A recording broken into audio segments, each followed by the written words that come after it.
जोड़कर अनुरोध है, मैं इस किताब को पढ़ लीजिए, इसमें तमाम बातें रिसर्च के साथ लिखी हुई है सर। तो इसलिए इस बिल को करने के पहले बार बार सोचिए, 10 बार 1000 बार सोचिए सर, लेकिन इसको पारित ना करें। ये शांति नहीं अशांति बिल है sir. Thank you so much. Thank you तिरुमति महुआ जी।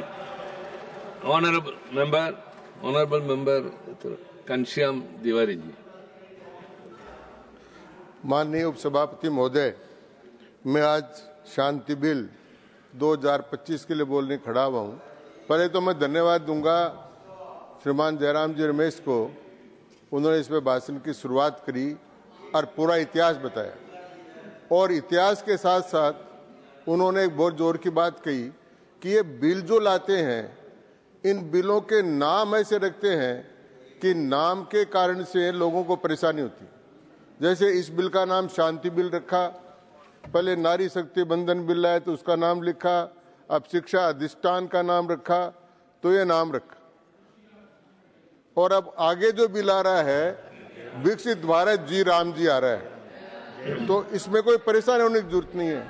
ये माननीय उपसभापति महोदय, जब ये नाम रखते हैं तो नाम के कोई फैशन नहीं है नाम रखने का। नाम इसलिए रखते हैं कि नाम के पीछे हमारी भावना रहती। जैसे इस बिल का नाम शांति रखा, तो शांति का मतलब सबसे पहले भारत ने जब ये परमाणु रिएक्टर शुरू किए तो होमी जहांगीर बाबा ने कहा था कि हम इसको शांति के काम में लेंगे, परमाणु ऊर्जा। तो शांति का इतिहास, फिर हमारा इतिहास शांति का है। हम कहते हैं ओम द्यो शांतिर अंतरिक्ष शांतिर आपय शांतिर ओषधय शांतिर वनस्पतिर शांतिर शांतिरेव शांतिर सामा शांतिर। ये जो शांति है ये हमारे संस्कृति से आती है, इसलिए इसका नाम शांति रखा। अब जब हमने नारी शक्ति बंधन रखा, उसका भी इसका नारी शक्ति बंधन इसलिए रखा कि भारत की जो नारियां हुई है, गार्गी से लेकर मैत्री से लेकर अहिल्या से लेकर द्रौपदी से लेकर सीता से लेकर रानी लक्ष्मीबाई से लेकर, ये सब नारियां जो हुई है, इन नारियों के प्रति सम्मान पैदा करने के लिए नारी शक्ति अधिनियम बिल नाम रखते हैं। तो ये सारे नाम रखते हैं। जैसे कर्तव्य पथ नाम रखा, तो इसलिए कि प्रधानमंत्री कर्तव्य पथ पर चलते हैं और आप सब लोगों को भी कर्तव्य पथ पर चलने के लिए कहते हैं, इसलिए ये काम नाम रखा। हाँ, मैं बोल रहा हूँ। तो ये नाम इसलिए रखे जाते हैं। अब इन नाम से कोई चर्चा करने की जरूरत नहीं। ये जो बिल है, ये बिल जो आया है, ये बिल भारत की भावी आवश्यकताओं के लिए है। और मैं आपसे निवेदन करना चाहता हूँ कि ये प्रधानमंत्री जी हमारे जो है ना, वो त्रिकालदर्शी हैं, 3 काल देखते हैं। आपने तो देखा था भूतकाल कि 1948 से लेकर आप तक आपने क्या किया, और हम देख रहे हैं वर्तमान, और ये बिल है वो देख रहा है भविष्य काल। इसलिए ये त्रिकालदर्शी बिल है। इसका ये नाम ये भी हो सकता है त्रिकालदर्शी बिल। अब मैं आपको निवेदन ये करना चाहता हूं कि हम जो ये कहना कि केवल ये विद्युत उत्पादन के लिए है, उसके लिए है, वास्तव में आज की भारत की आवश्यकता है। भारत को जब 2047 तक एक विकसित राष्ट्र बनना है तो ऊर्जा में आत्मनिर्भर बनना है। ऊर्जा संरक्षण हमारी आज की सबसे बड़ी आवश्यकता है और ऊर्जा उत्पादन भी हमारी सबसे बड़ी आवश्यकता है। सारी बातों की चर्चा हुई है सभापति महोदय। 2030 तक 500 गीगावाट गैर जीवाश्म विद्युत हमको पैदा करना है। अभी 240 तक माननीय प्रधानमंत्री 270 तक भारत को लेकर गए हैं। 2070 तक नेट जीरो करना है। ये सारे लक्ष्यों की प्राप्ति करनी है और 100 गीगावाट बिजली न्यूक्लियर से हमको प्राप्त करनी है, यह 2047 तक। इसका जब ये लक्ष्य है तो इस लक्ष्य की पूर्ति के लिए हमको काम करना पड़ेगा। आज हमारी जो विद्युत उत्पादन हो रहा है उसमें 55 से लेकर 73% तक तापीय बिजली कोयले से होता है। अरे कोयला हमारे यहाँ पैदा होता ही है, लेकिन आयात भी करना पड़ता है। इससे कार्बन की काफी निकलता है। ये सारा काम होता है और वो महंगा भी होता है और इसकी ढुलाई भी महंगी पड़ती है। फिर दूसरी जो ऊर्जा है वो मैंने देखी है, नवीकरणीय जो ऊर्जा है वो सोलर एनर्जी का है।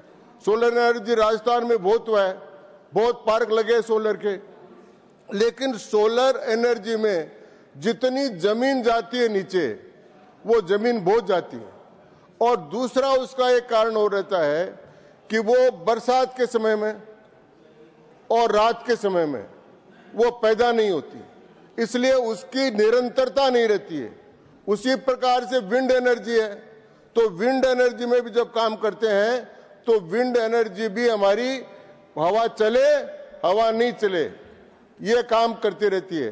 तो इसलिए इन सारी जो है इनमें सातत्यता नहीं है, लेकिन इसका जो लोड बेस है परमाणु ऊर्जा का वो 24x7 है, लगातार है और 60 वर्ष तक लगातार दे सकती है। इसलिए इस प्रकार की ऊर्जा हमको आवश्यक है, इसलिए इसको विदेश के लिए खोलना पड़ता है। मैं प्रधानमंत्री जी को धन्यवाद दूंगा उनके ऐतिहासिक निर्णयों के लिए। उन्होंने स्पेस को खोला और अब परमाणु को भी खोल रहे हैं, इस ऊर्जा को भी खोल रहे हैं। ये काम कर रहे हैं, जब हम कर रहे हैं तो हम एक लक्ष्य को लेकर कर रहे हैं कि 2047 तक भारत को आत्मनिर्भर बनाना है। तो आत्मनिर्भर भारत के आज तक कोई भी योजना भी सारी बात की साहब, मैं एक बार याद रहना चाहता हूं उन्होंने कहा साहब 48 में ये हुआ, 62 में ये बिल आया, 66 में ये हुआ, सारे वैज्ञानिकों का भी नाम लिया, उनको मैं धन्यवाद देना चाहता हूं। लेकिन रिजल्ट क्या आया? कुल विद्युत उत्पादन का 3% है, 8 गीगावाट। खोदा पहाड़, इतने बरस तक और निकली चुया। अब वो चुया नहीं, अब हमको बहुत बड़ा काम करना, 100 गीगावाट निकालनी है। इसलिए एफडीआई के अंदर टोटल इन्वेस्टमेंट की छूट देना उसकी बात है। फिर वो करे कि साहब इससे सुरक्षा में क्या होगा, वो सारा क्या होगा। ये सारा बिल ऐसा है कि इस बिल ने सब चीजों के लिए खोला है। मैं बताना चाहूंगा यूरेनियम के आधार पर, अब थोरियम है घरेलू संसाधनों पर आधारित, उसका अगर प्रयोग करेंगे तो इन्वेस्टमेंट तो चाहिएगा, टेक्नोलॉजी भी चाहिए। अगर हमको टेक्नोलॉजी मिलता है, इन्वेस्टमेंट मिलता है और हमारी शर्तों के आधार पर मिलता है तो उसको लेने में क्या दिक्कत है? फिर इसको बिल को सिलेक्ट कमेटी में भेजने की क्या जरूरत है? और 2025-26 में परमाणु को प्रोत्साहन करने के लिए निजी निवेश करना आवश्यक हो गया है। यह समय की आवश्यकता है और यह बिल समय को पूरा करता है। अब आप देखिए कि छोटे जो मॉड्यूलर रिएक्टर्स हैं उनको लगाए जाएंगे। अभी हमने माननीय प्रधानमंत्री जी ने माई बजाज सागर पर राजस्थान में उसका किया, हमारे राजस्थान में रावत बाटा में भी इसका है। तो ये सारी बात, और इसके साथ साथ मैं कहना भी चाहूंगा कि ये सारा जो है परमाणु, ये केवल इसी काम के लिए नहीं है, ये मेडिसिन के लिए भी काम आता है, ये एग्रीकल्चर में भी काम, और इन सब सारे सेक्टर्स में आज समय की आवश्यकता हो गया है। और इसलिए इस प्रकार का बिल लाना, इस प्रकार का चिंतन करना और इस काम को बढ़ाकर आगे ले जाना, ये समय की पुकार की और समय पुकार में इन्होंने किया है। माननीय सभापति महोदय, एक बात कहकर फिर मैं अपनी बात समाप्त करना चाहूंगा। उनका कि नाम भिन्न प्रकार के रखते हैं। साहब, नाम में बहुत गुण है। नाम रखने से काम बहुत आसान होता है, उसका अर्थ समझ में आ जाता है। जैसे हमने नारी शक्ति का रखा, नारियों को समझ में आ गया, बिहार में उन्होंने अपना काम कर दिया। इसी प्रकार से जो जो नाम रखेंगे वो अपना काम पूरा कर देंगे। अब ये नाम से डरते हैं। अब इसका असर बताता हूं मैं। जयराम जी, आपने राम के नाम का विरोध किया, हमने राम राम रटा। अब जी राम बिल आ रहा, आप उसका विरोध कर रहे हैं। हमने राम राम रटा तो हाँ यही बैठे, तो हमने राम राम रटा तो हम उधर से पार कर इधर आ गए, और आप राम राम नहीं नट रहे तो वहां के वहीं बैठे हो। इसलिए नाम की महिमा है।